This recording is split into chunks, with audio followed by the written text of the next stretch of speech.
But pancakes, today I invented something new and I call it Clashonomics.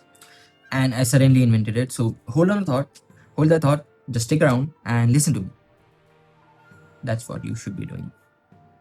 Anyways, so yeah guys, I was doing something yesterday which I shouldn't be doing, which is as a Clash Royale character creator, which is studying.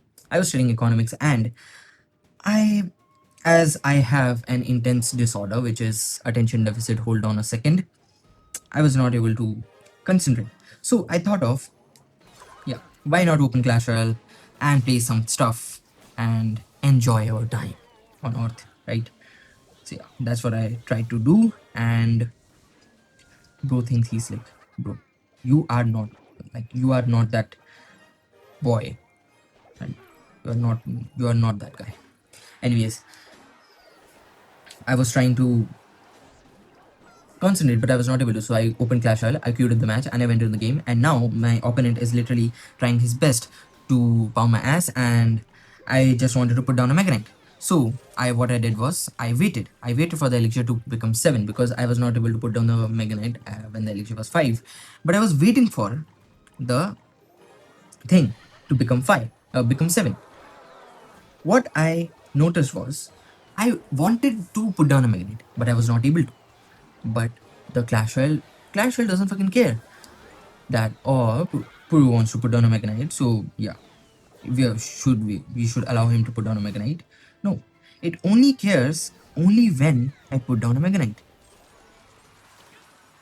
That means it depends on two things, which is elixir and my willingness to put down a Mega Knight when a huge push is coming. So I want to just smash their heads with a Mega Knight. So yeah, maybe this is what demand is, because I was learning about demand just before it, and I was thinking that yeah, this is demand. So economists say that demand is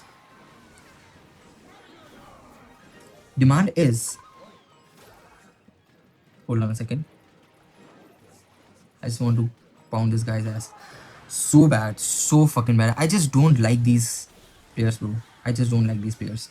Anyways, bro really thinks he's slick, but he's not, and I'm literally going to destroy his whole career now. Just spamming and spamming all of the things which I have in my hand, and we'll just do it. Yeah. Also, I tested out on his side. No, say little bro. Anyways, I was trying to concentrate, but I was not able to. So I cleared the match, and I was wanted to put on the Mega Knight, and I only had 5 elixir. So now I am not able to put on the Mega Knight because I only have 5 elixir, and the game doesn't care. It won't say that Peru wants to put on a Mega Knight and we should let him do it. No, they don't fucking care. They will. They even if they see that literally the whole push will literally 3 crown me, they won't care. It only happens when and only when we have the appropriate amount of elixir and also huge pushes coming towards me. So now I want elixir, and also if a huge push is coming towards me, now I have to put down the Mega Knight onto the head on the bridge. So that means I was reading about demand, right? So it is sort of same, because economists say that for demand to exist in the market, we want the ability, which is the elixir, and we want the ability, which is price, and willingness to buy something, buy a product. This is the same thing. Maybe this is sort of Clashonomics, because elixir is money and cards are the goods.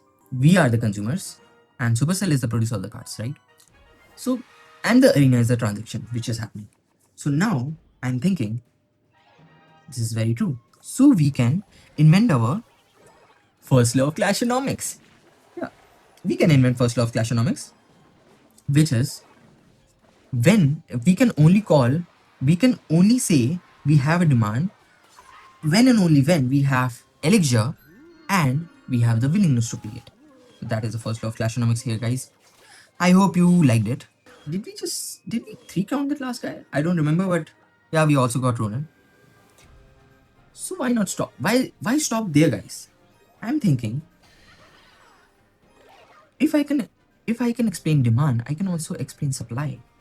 Maybe that's for the next video, but I'm thinking there's one more thing which also says that Yeah, we are getting the tower. Anyways, guys, yes. When we play, like, oh shit, bro,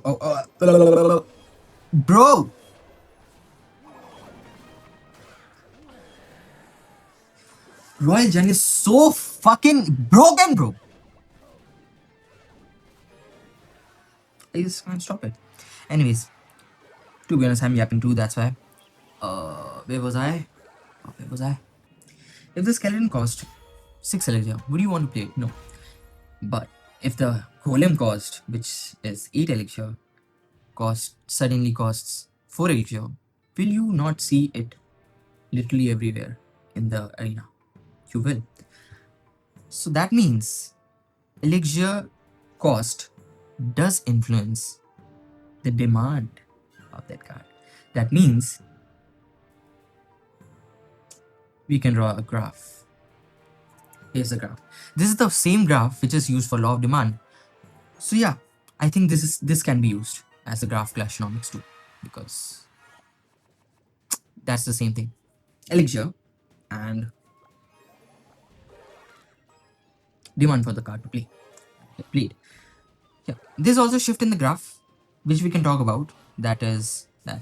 If you want to shift in the graph, what if Moonlight suddenly starts playing? What if Moonlight suddenly starts playing a Mega Knight deck? Would you not see a Mega Knight in high ladder? You will. You will see it everywhere. So that means there's a right shift in the graph.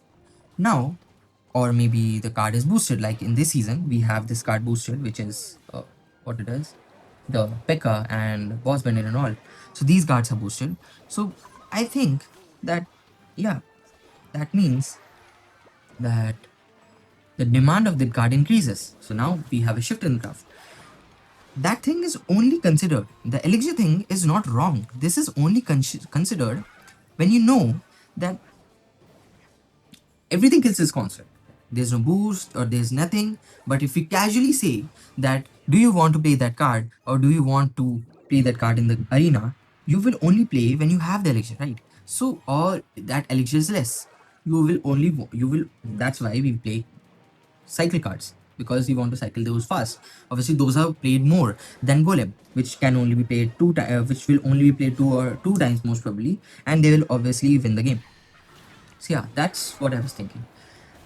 Which means that if a card is boosted, makes that gets used much more than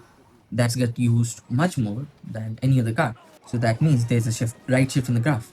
Now, if the card boost ends, now if the card boost ends, that means nobody will try to play that card. So the graph shifts to the left. So this I was thinking about. This is what first law of Clashonomics is. I hope you understand. I'm not that good at explaining things, but yeah, I thought that why not share these things with you guys. I was having this thought in my mind, and yeah, give me that 2-star Clash Royale. Anyways, that was Clash Royale for you. Maybe we'll discuss supply tomorrow. Yeah, comment down, guys. What else do you want explanation of in Clash Royale terms? Maybe we can invent a whole subject, and maybe we have a university where we will teach Clashonomics, Clashomathics, Clash ethics, or whatever it is. This is sort of a better learning method because we are learning how to explain and subscribe. Thank you.